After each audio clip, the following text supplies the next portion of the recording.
and we are very privileged to have as our guests in the studio today himself, Nilsson, and his associate, Derek Taylor. Harry, welcome. Thank you. Do I call you Harry? Pleasure. Do I call you Nilsson? Yes, you call me Harry. It was years before I knew you had a first name, you know. And it was years before I knew I had one, too. But you may call me Harry or Nilsson or Harry Nilsson. And you may call him Derek or Mr. Taylor. Or Sir. Dylan Thomas, whichever Your you like. Honor. Derek is very British. Now, how did you and Derek meet? Well, I'll let Derek tell you that because he tells it better than I. Well, I heard a song on radio in L.A. when we the family, were living there, 1941. The song was 1941. Not the year. year was 67. You frightened me for a moment. I saw the fear. Yes. And I'd never heard anything as good or strange. There was obviously a brain behind it, but the music was beautiful. And I bought a box of albums.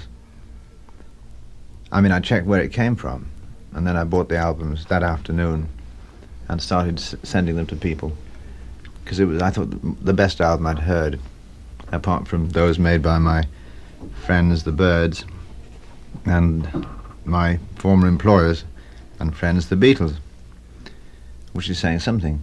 But then I thought, well, maybe he's the best singer in the world, and I thought I'd like to write that, so I wrote a liner note for him, for Harry, and asked to meet him. And I specifically asked, I said, I must meet this man and find out what's going on, because the intelligence was so plain that I thought we might make it together. And you did? We did. La Brea Inn. La Brea Inn. In Hollywood. A lot of drink. Out near the tar pits, right? No. Near A&M Studios. For whom I then worked. And it was a good meeting. We drank gallons of wine and oceans since. And you've been together ever since. And you've produced all of Harry's albums. No, only this one. Only this? We've never worked together. We've just been friends Just up been to friends. now. Right. This Isn't is the that first. amazing? Yeah. Now, the amazing thing about the new album, and I will let you do the credits, Harry, the title and the content. Tell me all about it and why this is such a unique album and how you happened to make it. All that. It's called A Little Touch of Schmilsson in the Night. The title came from Derek, based on a line from Henry V, which I haven't read, but I'm told Can't say that I very have nice. either. Right, yes. And it precedes a battle, and one man turns to the other and says, "Oh, never mind all this stuff. How about a little touch of Harry in the night?" And we laughed about that, and then we changed it to Schmilsson, which we've laughed more about since, and we decided that's the album. We came to make it because somebody had to, and then what else? What was the other part?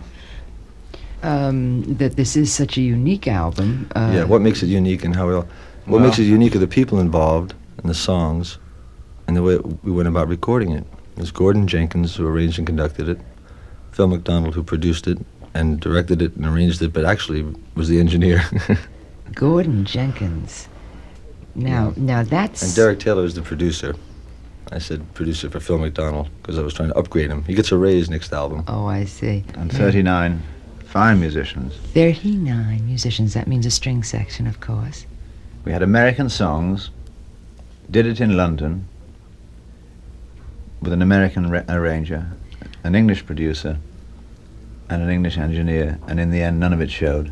Why are so many albums done in London? Why do you choose to record in London more often? Harry will Better tell you that. studios. Is that Yeah. true? We recorded there because they're better studios, better sounds, get a better drum beat too. Mm-hmm.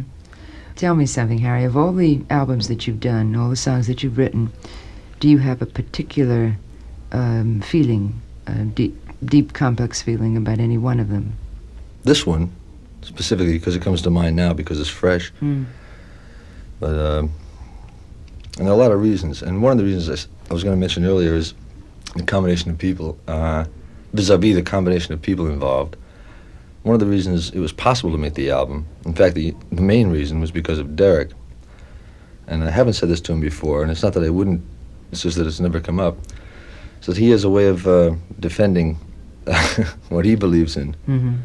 And without that, it couldn't have been made, because you feel like a weakling making an album like this at first, and you have a lot of doubt. Yes. So you want to make a joke out of it, Yes.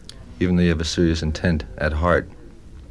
So you don't want it to be a joke. You want it to be serious, but you're afraid if it doesn't come off right, the people will laugh. And if you're going to laugh, then you might as well make a joke out of it so they can have something to laugh at. And you'll be laughing with them, right? So the tendency is to put your tongue firmly in your cheek, but be serious at the same time. Right. But the album is not tongue-in-cheek.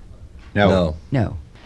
I know what I was going to ask, Derek. Was the Nilsson, Schmilsson, and son of Schmilsson your idea too?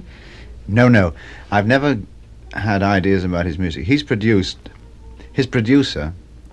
in the sense that he has a producer, is his friend Richard Perry. Now, you'd have to ask Harry how those two things came about, but they were nothing to do with me except that I enjoyed them as much as any of the others that he's done. I'll ask Harry. And they're just beautiful albums. They are beautiful albums, and I, with that first one, I had a picture of you sitting there and trying to find a title for the album, saying, "Oh, Nilsson, Schmilsson, what's the difference?"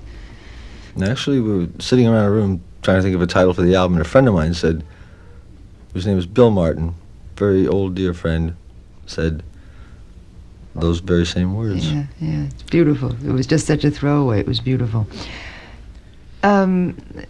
You mentioned before that you live in California, in Laurel Canyon. I did then, yeah. And now, what's your home base? London. Really? And you like London? You like living there more, for Yeah. instance, than California? Do you Much think, more. Is there a more fertile atmosphere for creativity? Yes. Harry's a great London swashbuckler now. I sure am. What's a London swashbuckler? Goes to Tramps once in a while. Never did before, but I do now. Tramps is a club, folks. Mm-hmm. And what kind of a club? Compare it with something here. A very nice one. There's nothing to compare it to here. Because I've never been to any clubs here. When you say club, is it truly a membership? It's a membership club, Mm. but you don't have to be a member. You can get by those things. Right. It's the place you go and sing and dance and drink. Drink, have a good time, and tell do all some that, and, stories.